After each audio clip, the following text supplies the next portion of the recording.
How to share multiple contacts on WhatsApp all at once. Hi everyone, welcome to the channel. This is Rose from Create Login and Delete. Without further ado, let's dive right into the video. In order to share multiple contacts all at once on WhatsApp, you simply need to launch WhatsApp. Make sure to log into your account. Now head towards any group chat or individual chat where you want to share multiple contacts.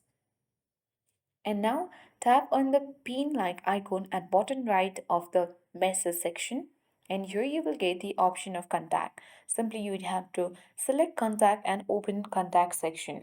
Once you're on this section, you have to simply choose the contact which you want to send or share.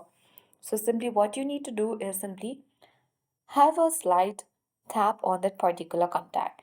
You don't need to tap and hold. Simply now you can choose any of multiple contacts and then you can on select if it is mistake and tap the show button at bottom right corner of the screen.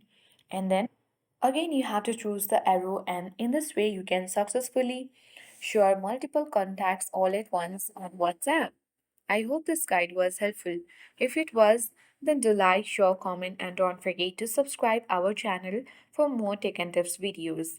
Thank you for watching and see you in the next video.